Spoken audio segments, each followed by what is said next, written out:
Hey folks, well we're back again. We're going to be doing some car work today. So today we've got a new Haldex controller for a Volvo C30.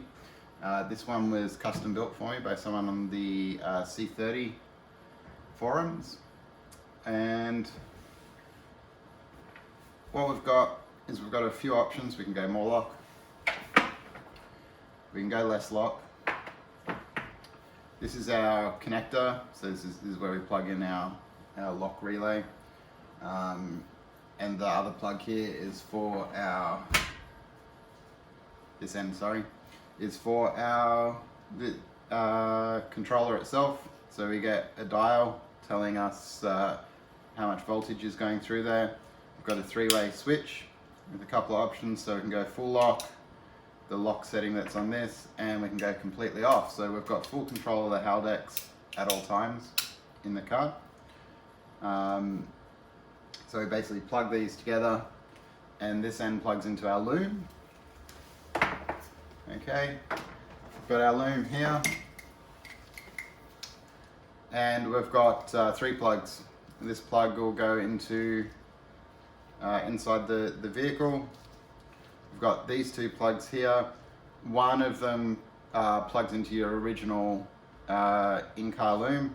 The other one plugs into your Haldex controller itself, and we've got the actual module. Now, the way this one's built is we can actually use the existing solenoid and sensor from our original Haldex. Gen 2 or 3 doesn't matter. And we use our original plate there that you have. So we're going to reverse the car up, get it on the stands, and have a look at how we can get this wiring done.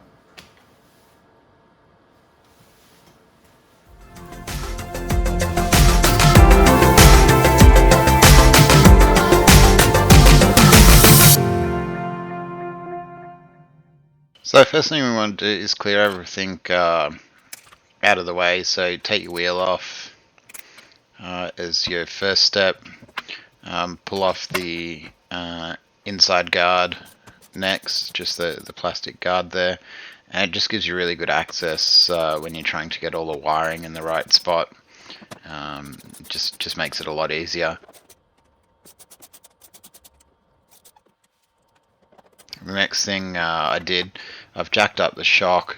I did this just to give me more clearance around the camber arms. I'm using massive speed arms because of the all-wheel drive. And so it just let me slip the wiring loom up behind the camber arm and get it run right next to the other loom. After that, I unplug the original controller and get that off. Now when you pull your original controller off, there's plenty of videos out there around doing this. The sensor and solenoid can stay in place. It'll just stop you losing oil and stuff. Just make sure you realign them when you put it back on. You can see in the video here that I actually have some trouble putting it back on.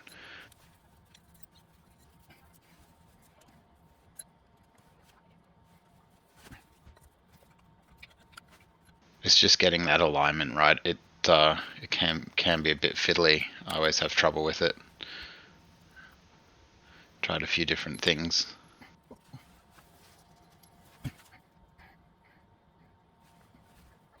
And eventually, hopefully,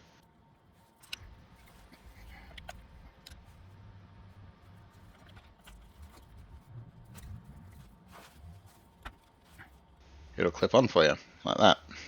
And once it's clipped in, it actually holds in pretty firmly, so you can get the bolts aligned and back in and done up.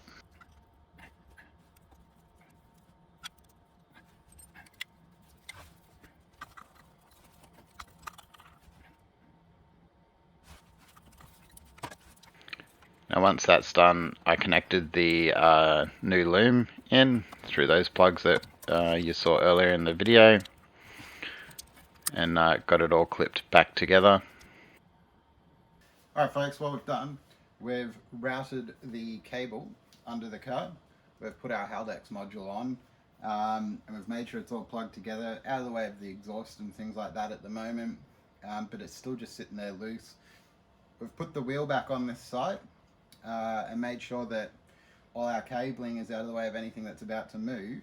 To route it, what we did is we routed basically straight along the existing all-wheel drive Haldex loom, and we'll actually be routing it back in the car the exact same way. What we're actually going to do right now though is test the controller. So I've plugged it all in, as you can see. We always want more lock because, like, why not? It's all-wheel drive. And we've just got the loom loose here.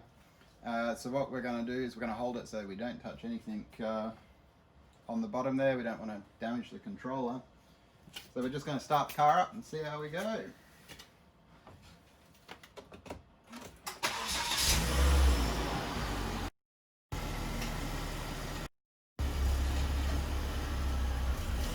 Alright, so we've got 6.2 volts coming through there. We have 4 wheels spinning while we're sitting on stands here, and we're in drive. So that's a good success. Now if we open up, we switch to 0, we see the wheel starts to slow down there as it loses pressure. And if we switch back, there we go, we're spinning again. So just get a bit of a better shot for you there.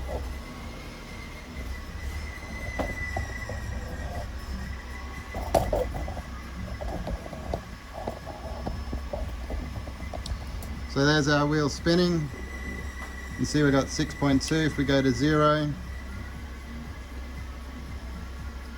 there we go, she slows down. So basically right now it's just spinning on the pressure that's actually left in the Haldex. Switch it to 6.2. Boom, there we go. Alright, so we've basically got manual control over our Haldex now.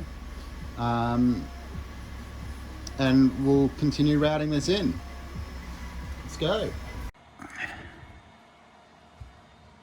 Alright, so we're on the underside of the car, and it's fairly cramped in here. So we've only got some close-up shots. But this is our new Haldex plug. And you can see here we've got our new Haldex controller on. You might notice I use a zip tie for the pump plug. That's because broke the clip at one stage. So you can easily use a zip tie to hold it on. I don't think they would come off, but I'm a better safe than sorry sort of person. Now with regards to the cabling, I fed it up, followed the original loom, and most of it's actually zip tied above the Haldex. You can sort of see it here. It's a bit difficult because of the lighting conditions. But it all zip ties to the body and the cross member, the rear cross member here, so that it's kept out of the way. There was a fair bit of extra wiring in there, but there's plenty of loops up here to attach to and zip tie to make sure it stays out of the way, obviously, of the exhaust here on your Haldex side. And the other thing we want to keep away from is our drive shaft here that obviously spins while the car's in operation. So once we go through there, we actually come back here. Hopefully we can get that shot here. So you can see a little bit here, the cable. So basically what we did, we followed the original cabling all the way out and round, and it goes under here and up into the car with the original wiring loom. So once we finish that, just come to the side of the car here. Once we finish that, the loom comes up under our rear seat here, and I did pull out the entire front seat to do this, and we feed the loom under the seat here and across. There's actually a main loom. Now I didn't video part of this because it's fairly time consuming to to actually do. But you can just zip tie it to that original loom. And you come up somewhere in here, in your center console stack. If you've done the yaw control mod, then it comes up, you can basically run it up in the same spot. Now, we had our controller for more or less lock that you would have seen before, and that's this module here. So you can see I'm still running more lock, just like more cowbell. That just makes it easy for me to swap out if I ever need to or test something. That will change at some point.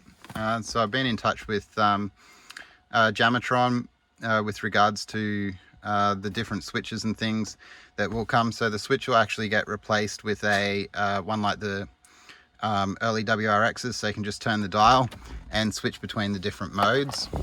But for now, for testing, this is great. It all works. We've got it in, we've got it running. You can easily hide all of that below your cup holder. Okay. And if you still want your yaw control switch, you just need to wire in a relay so you can use one of these switches, because these are normally open. So for the yaw control to work properly, or your DSTC to work properly, you obviously need a normally closed switch. So the quickest way around that is probably just to wire in a relay so that it'll switch with these. Now what I'll do, we'll grab the keys, we'll show you it working in the car with all this set up, so you can see what it looks like. That'll about finish our install for this one. Alright, so you can see as soon as we start the car, we get 2.9. So we're currently obviously in park, so take our handbrake off, put her in drive, let her go. You can see there we've got 2.9 volts running through. Got our rear wheel spinning as usual. Okay, now if we swap to 0, you'll see rear wheels have slowed down there. So basically the only thing running when you go 0 is just the drive shaft is obviously still turning, so it's just turning from the friction that it gets through the clutch plate. And if we go to full lock, which is what that is now, you'll see the rear wheel spinning pretty much in line with the front.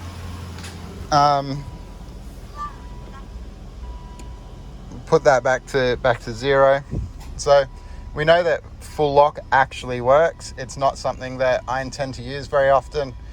I'm probably looking just to try that on the skid pan when it's wet.